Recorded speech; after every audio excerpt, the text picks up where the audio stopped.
इस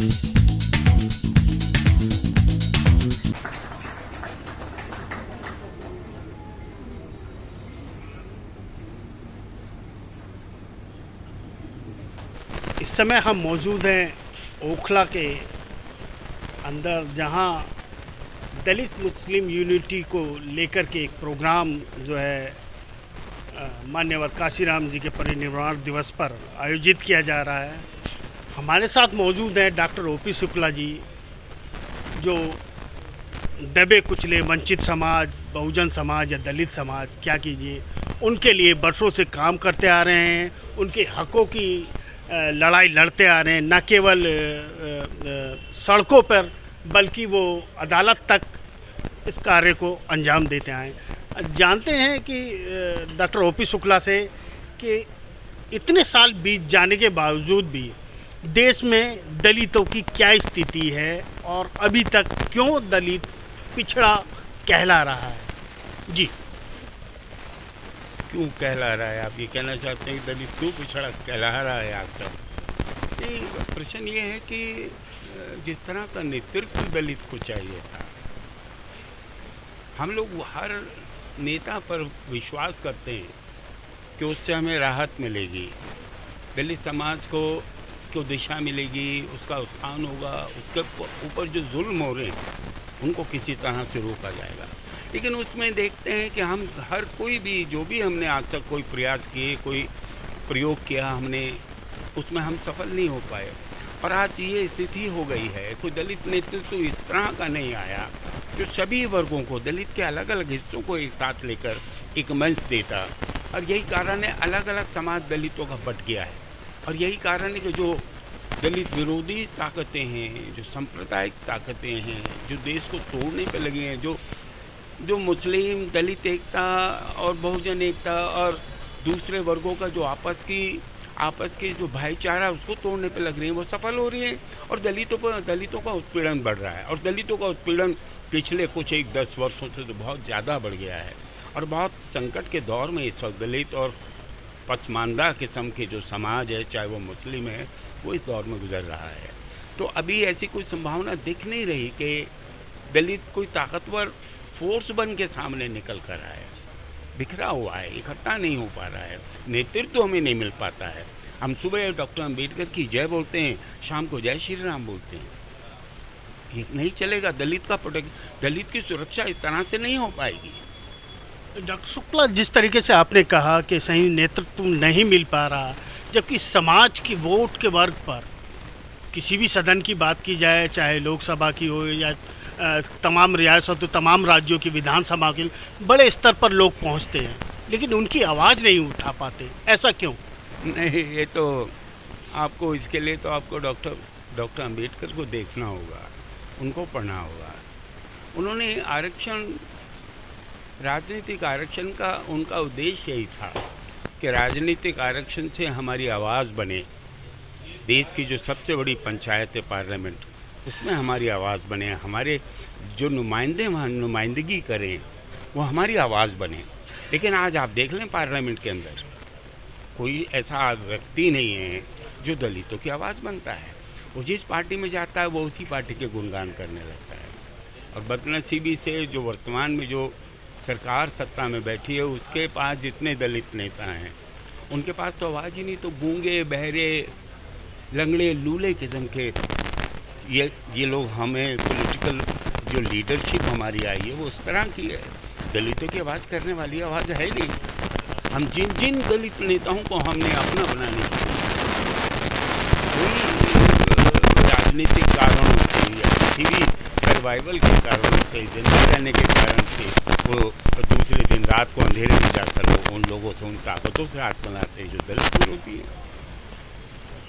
क्या कारण समझते हैं कि इतने वर्षों बाद भी दलित दयनीय स्थिति में रह पा रहा है, पढ़ा लिखा बढ़ रही है, बावजूद इसके अपने हकों की आवाज़ नहीं उठा पा रहा है? नहीं, वो यही दिक्कत है। हम लोग जो बाबा साहब ने, एक्चुअली बाबा साहब का जेनेसिस जो है, जहाँ से पैदा होते हैं, वो अधिकारों की लड़ाई के लिए तो पैदा होते हैं। शिक्षा में हमें भागीदारी चाहिए, आर्थिक भागीदारी हमें चाहिए, राजनीतिक भागीदारी चाहिए, हमें सम्मान चाहिए समाज में, उसी के लिए तो लड़ते हैं। लेकिन अब क्या हो गया है, हम लोग टुकड़ों में बट गए, टुकड़ों में बट गए हैं, तो टुकड़ों में बटकर अपनी हिस्सेदारी देखते हैं। जिसको हिस्सेदारी मिल गई वो तो खामोश हो गया, और जो बिल्कुल नीचे तबके का है, जिसके पास वो जो आज़ादी संविधान ने हमें दी है, उसकी जो रोशनी है वो वहाँ तक नहीं पहुँची, उसका क्या होगा? उसके लिए कौन बोलेगा? कितने दलित है जिसने जिसने संपन्नता हासिल की है, और जो पिछड़ा दलित है उसका क्या करेंगे आप? अब आप दलित को तरह से ना देखें। दलित में एक दलित तो वो है जिसको आज़ादी का कोई मतलब नहीं है। मैंने एक छोटी सी एक किताब लिखी थी जिसका टाइटल रखा था मैंने कि इस देश की आज़ादी और भारतीय संविधान ने हमें क्या दिया। हमें क्या दिया कि जब मैं बात करता हूँ तो मैं उन वंचित दलितों की बात करता हूँ जिन्हें कुछ नहीं मिला, ना सत्ता में भागीदारी मिली। सत्ता में भागीदारी का मतलब नौकरियाँ, एमएलए एमपी बनना अलग बात है, उस तरह की भागीदारी मिले। एजुकेशन, उनको जो सामाजिक सम्मान मिलना चाहिए तो वो नहीं मिला। तो ये बहुत बहुत जटिल इश्यूज हैं, कारण हम ढूंढने लगे। हर आदमी अपनी बेहतरी, अपना वो देखता है मेरी तरक्की, मेरा विकास, वो राजनीति में ढूंढता है। लेकिन राजनीति में जाने के बाद हम जितने एमपी एमएलए बना के बैठते हैं वो अपने तक सीमित हो जाते हैं, और हम फिर वहीं के वहीं पड़े रहते हैं। आप सफाई मजदूर वर्ग का बात देख लें, वो आज उसकी क्या स्थिति है। उसके पास एक रोजी रोटी कमाने का एक साधन था, वो भी छीन लिया। कोई आवाज़ उठाने को तैयार नहीं है। डॉक्टर साहब, आपने सफाई कर्मचारी वर्ग की बात की, आपने पिछले दिनों काफ़ी कार्य किया, जो सीवर के अंदर जो है मौतें हुई उनको लेकर के काम किया। इस वर्ग के लिए आप हमेशा संघर्षरत रहते हैं, बावजूद इसके अच्छा नौकरी वोकरी होने के बावजूद भी ये समाज फिर भी पिछड़ा है। इस समाज की शिक्षा की कमी है, जबकि शिक्षा फ्री है, और भी बहुत सारी तमाम चीज़ें नज़र आती। तो आप क्या समझते कि इस कमी को किस तरीके से दूर किया जाए? बहुत ज़्यादा मुश्किल बात नहीं है। जो हमारा जो जागरूक तबका है, जो शिक्षित तबका है, उसको उसको सही रास्ते पे आना पड़ेगा। कोई दिक्कत वाली बात नहीं है। देखिए, आप हाथरस की घटना हुई, वो उसमें हमारी बहन बेटी की अजमत का सवाल तो है ही है, इज्जत का सवाल तो है ही है, उसमें समाज का सम्मान भी जुड़ा हुआ है। कितने लोग हैं जो सड़कों पर आ गए। मैं इसको बड़े अच्छे पॉजिटिव एंगल से देखता हूँ कि सड़कों पर आके उसको राष्ट्रीय इंटरनेशनल मुद्दा बनाया, लेकिन वहाँ तक बात नहीं समझ में आती। अभी लड़ाई आगे की है, अब है वो लड़ाई अदालतों की। अदालतों में आप कैसे जाएंगे न्याय दिलाने के लिए? न्याय तो वहाँ से मिलना है। आपने सड़क पर आकर उसे एक इंटरनेशनल इशू बना दिया, बड़ा इशू बना दिया, लेकिन लड़ाई वहाँ समाप्त नहीं होती। लड़ाई तो अब शुरू होती है जब कोर्ट में जाएंगे। हमारा कल केस लगा था हाथरस का सुप्रीम कोर्ट में।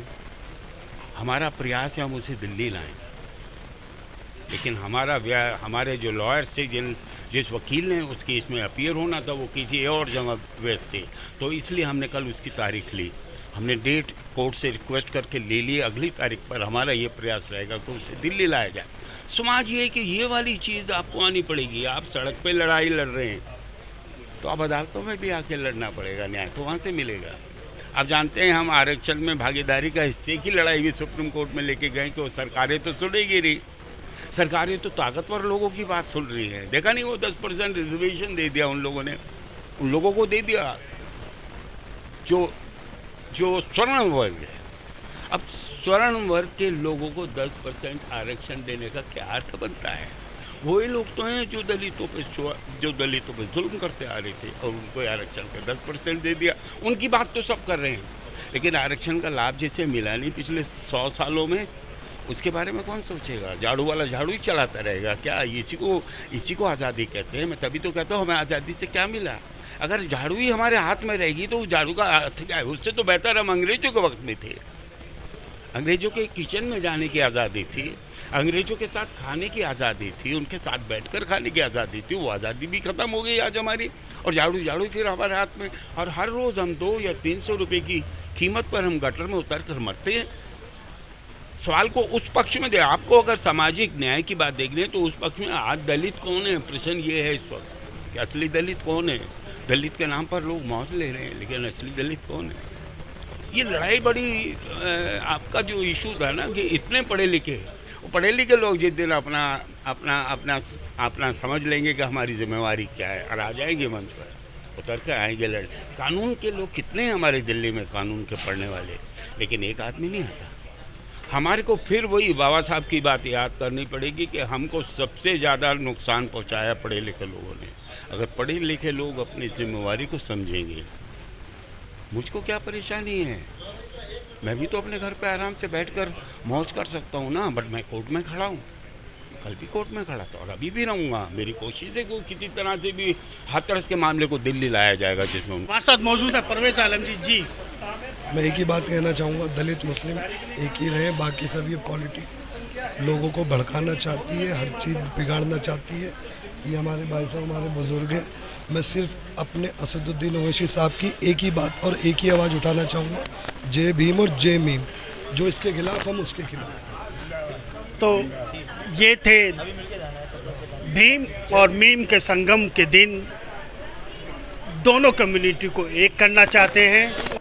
अभी तक के लिए बस इतना ही। ताज़ा अपडेट के लिए जुड़े रहिए स्ट्रीट न्यूज़ इंडिया के साथ। स्ट्रीट न्यूज़ इंडिया को लाइक कीजिए, सब्सक्राइब कीजिए, अपनी कीमती राय कमेंट्स बॉक्स में दीजिए।